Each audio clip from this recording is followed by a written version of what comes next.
Order 8 हमारे पास है। Order 8 basically return statement है। रिटर्न स्टेटमेंट को उर्दू में जवाब दावा भी कहते हैं।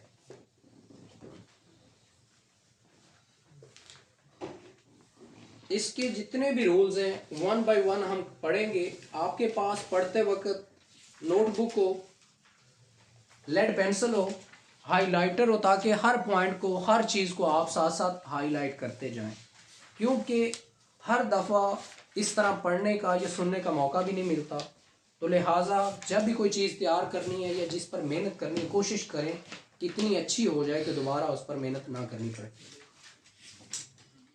Return statement, return statement the rule number 1 है इसका।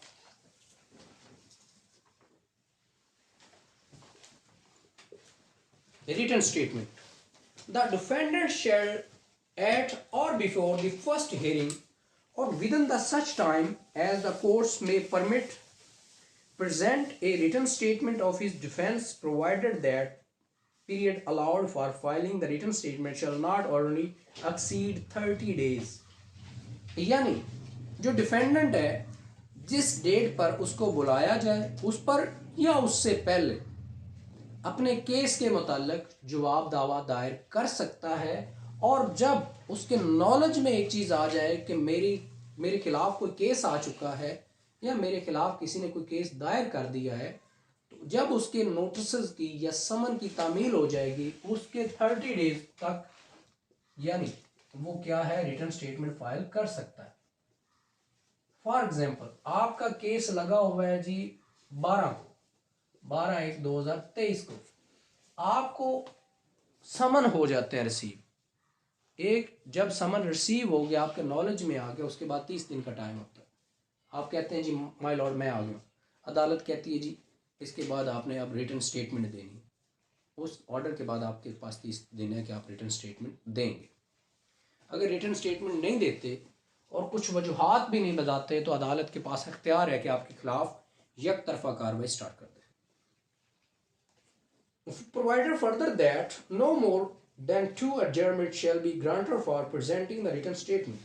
यानी इसके अलावा 2 और डेट्स आपको मिल सकती हैं रिटर्न स्टेटमेंट देने के लिए। रूल नंबर 2,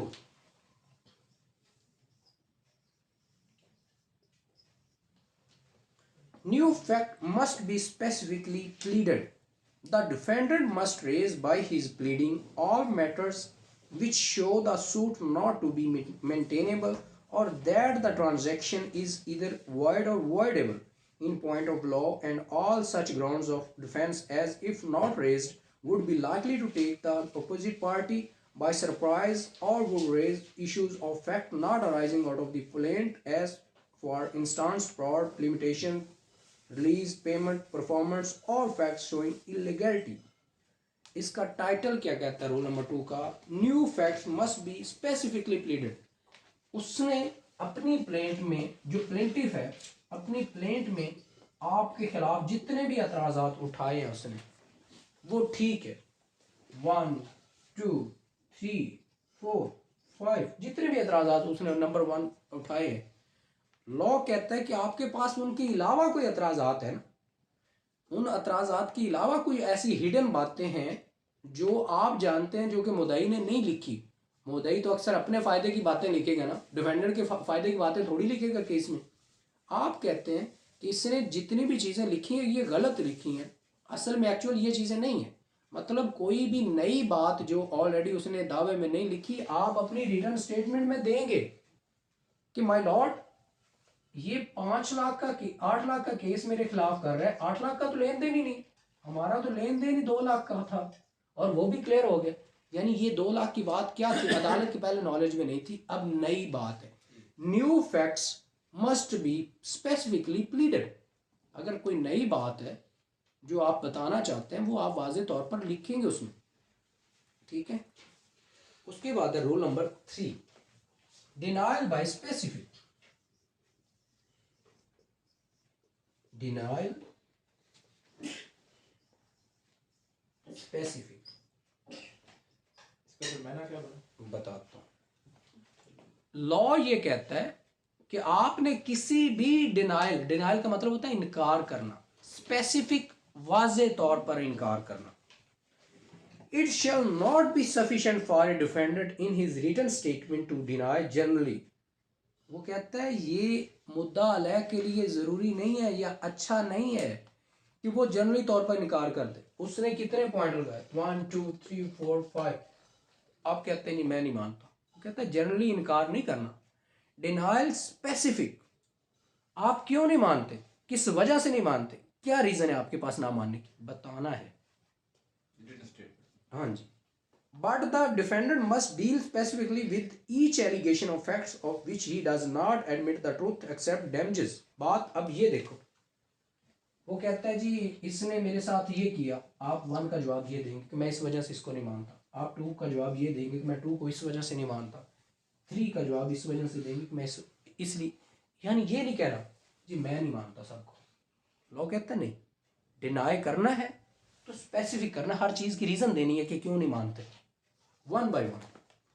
ठीक है। उसके अलावा जी हमारे पास अवेसिव डिनाइल। ये अवेसिव डिनाइल का मतलब है एम ही इनकार कर देना, ये नहीं मैं नहीं मानता। अवेसिव फजूल में इनकार करना, फजूल में इनकार करना या बिना तुक के इनकार करना। Where a defendant denies an allegation of fact in the plaint, he must do so evasively, but answer the point of substance. Thus, if it is alleged that he received a certain sum of money, it shall not be sufficient to deny that the sum received that particular amount, but he must deny that he received the sum any part thereof, or else set out how much he received. And if in any an allegation is made with diverse circumstances, it shall not be sufficient to deny it along with those circumstances। यानी आप किसी चीज़ को तस्लीम ही नहीं कर रहे, मान ही नहीं रहे कि मैं इसको नहीं मानता। वो लॉ कहता है नहीं, ये कोई जवाब नहीं है वैसे भी डिनाइल कि मैं नहीं मानता। लॉ कहता है वाजे तौर पर बताओ क्या क्या वजूहात हैं क्यों नहीं मानते। वो कहता है फॉर एग्जांपल मैंने इससे 8 लाख लेने, आप कहते हैं मैं नहीं मानता। भाई क्यों नहीं मानते, आप उसको बताएं कि 8 लाख का हमारा डील ही नहीं थी, हमारी डील थी 2 लाख की।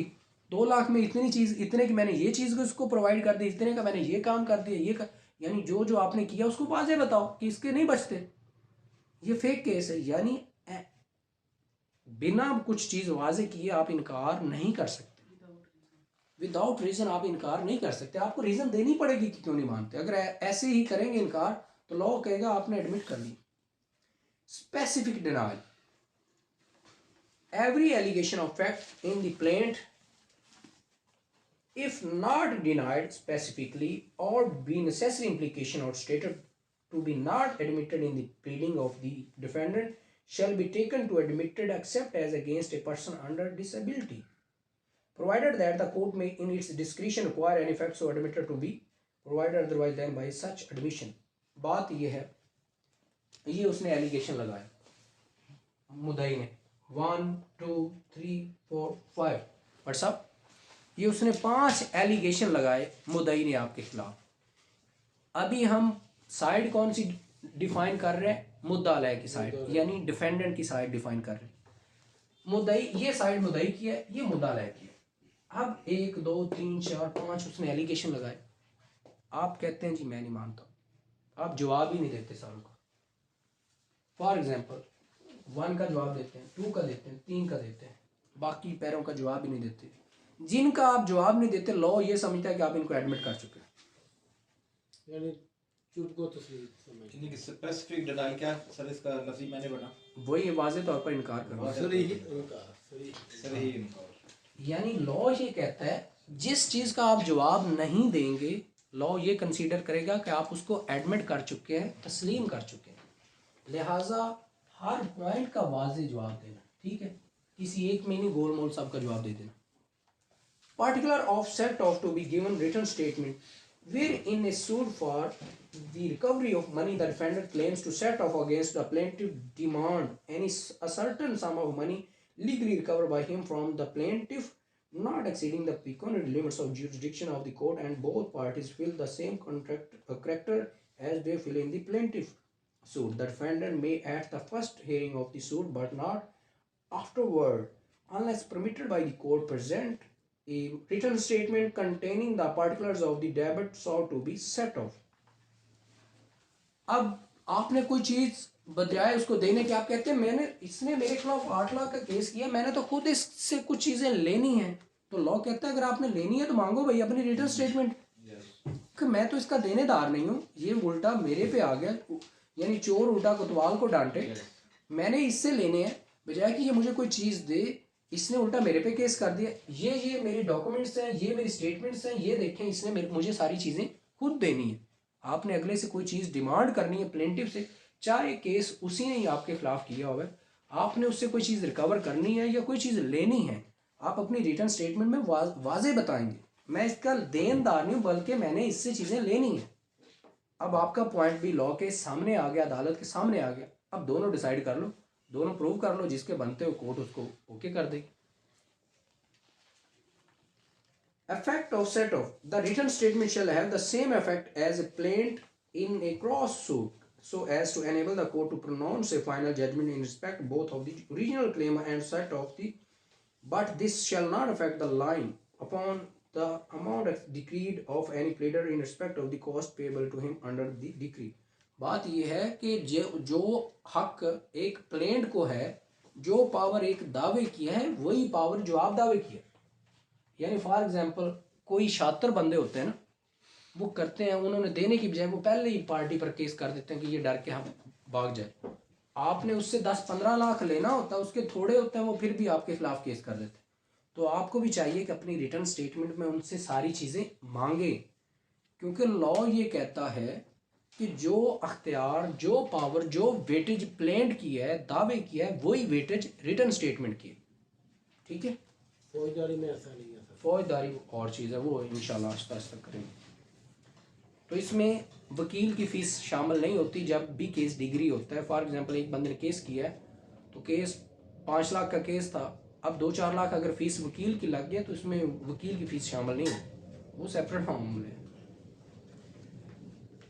उसके बाद है जी rule number 7, defence or set off found on separate ground where the defence relies upon several distinct grounds of defense or set of found upon separate and distinct facts, they shall be stated as far as may be separately and distinct. बात यह है कि अगर मुद्दई ने अपनी plaint में आप पर वाजे अलग अलग करके एलिगेशन लगाए, पहले उसने एलिगेशन नंबर 1 लगाया, तो मेरी किताब में 40 के बाद 33 आ गया, वो बदल देते। अच्छा 1 आ गया, 2 आ गया, 3 एलिगेशन उसने लगा दिया, 4 लगा दिया और 5 लगा दिया एलिगेशन। उसने कुछ भी उसने किया है, 1 मिनट साइलेंट रहे।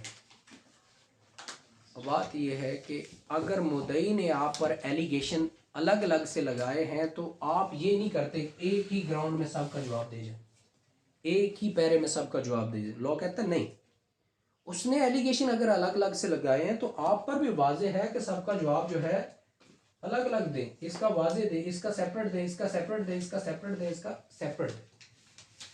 ठीक है,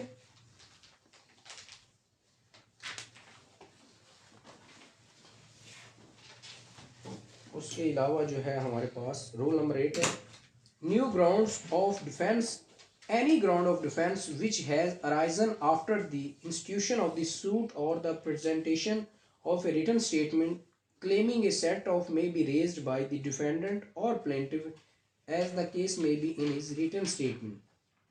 New ground यानी उसने 5 एलिगेशन आप पर लगाए, आप कहते हैं मेरे पास इसके अलावा भी चीज़ें हैं, इसने जितना झूठ लिखना तो लिख लिया।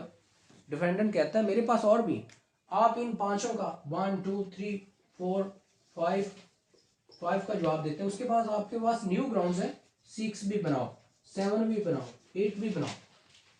ठीक है, rule number 9, subsequent pleading, no pleading subsequent to the written statement of the defendant other than by way of defense to a set off shall be presented except by the leave of the court and upon such terms as the court thinks fit, but the court may at any time require a written statement or additional written statement from any of the parties and fix a time for the presenting it.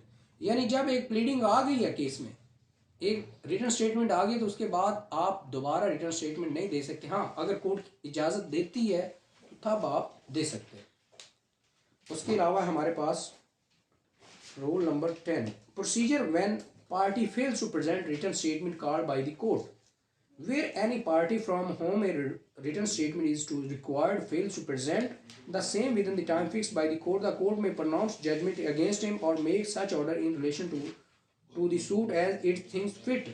अगर return statement दायर करने का एक time दिया गया, यानी 30 दिन का टाइम दिया गया है, 30 दिन के अंदर अगर आप रिटर्न स्टेटमेंट नहीं देते या दो बाद में और भी हियरिंग हुई तो आप रिटर्न स्टेटमेंट नहीं देते, तो लॉ ये कहता है कि लॉ के पास इख्तियार है कि वो डिफेंडर के खिलाफ केस जो है सुना सकती है, उसके डिफेंडर के खिलाफ फैसला दे सकती है। 11, address for servers every party whether regional added or substituted who appear in a suit or other proceeding shall on or before the date fixed in summon notice or other process served on him file in court proceeding stating his address for some service। यानी जो party case में enter होती है उसको चाहिए कि अपना मुकम्मल एड्रेस सबमिट करवाए ताकि उस पर समन या नोटिस वगैरह करवाए जा सके। रूल नंबर 12 है हमारे पास, consequences of failure to address.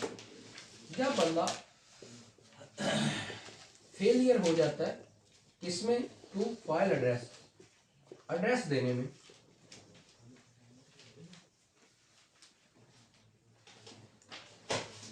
where a party fails to file an address for service as provided in the preceding rule 2, the court may direct him to file such address, and if he fails to do so after giving him opportunity to fill address, he shall be liable to have his defense if any struck out and to be placed in the same position as if he had not defended। यानी एक बंदा, एक defendant party बनता है, defendant बनता है, तो उसमें डिफेंडेंट बनते हुए अपना एड्रेस ही नहीं दिया, एड्रेस ना देने की वजह से, अपना एड्रेस ना ऐड करवाने की वजह से अगर वो पार्टी बन जाता है तो वो फिर भी पार्टी बनने के बाद एड्रेस नहीं देता तो लॉ उसको पार्टी से स्ट्रक आउट कर देता है। सर फरीक को कॉन्सिक्वेंसेस कहेंगे? हाँ नहीं, फ्रीक को कॉन्सिक्वेंसेस कहेंगे। कॉन्सिक्वेंसेस नताइज को कहते हैं, फ्रीक पार्टी होता है। यानी कोई फ्रीक अगर अपना मुकम्मल पता अपनी रिटर्न स्टेटमेंट या जवाब दावे में नहीं देता, जवाब दावा दे देता है, तो लॉ उसको डिफेंडेंट की लिस्ट से निकाल देगा। तो ये जो डिफेंडेंट है उसकी भी लायबिलिटी इस पे ऊपर आती है, प्लांटिफ पे, कि इसका एड्रेस सही लिखो, कहाँ का रहने वाला है, वो तो आती है ना, वो बाज़ दफ़ा चेंज भी करते रहते हैं। अब हमारे पास है rule number 13, list of legal representative.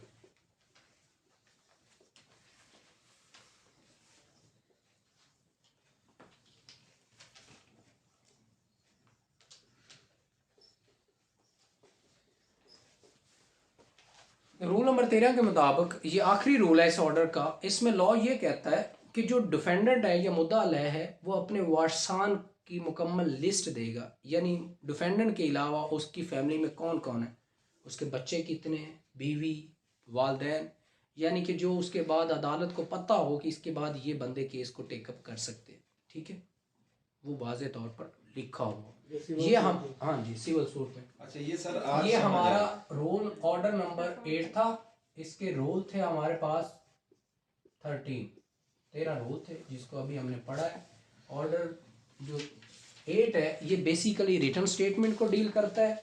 Order 7 जो है वो प्लेंट को डील करता है। ऑर्डर 6 जो है 6 वो प्लीडिंग को डील करता है। ठीक है, उसके अलावा हमारे पास अब ऑर्डर 9 है वो हम पढ़ेंगे, ऑर्डर 39 पढ़ेंगे, 41 पढ़ेंगे और ऑर्डर 43 पढ़ेंगे। ये हमारा CPC का टॉपिक है। उसके बाद हम इंशाअल्लाह अज़ीज़ कानूनी शहादत ऑर्डर स्टार्ट करेंगे। तो ये हमारा कुछ थोड़ा सा टॉपिक था जिसको हमने क्लियर करने की कोशिश की है।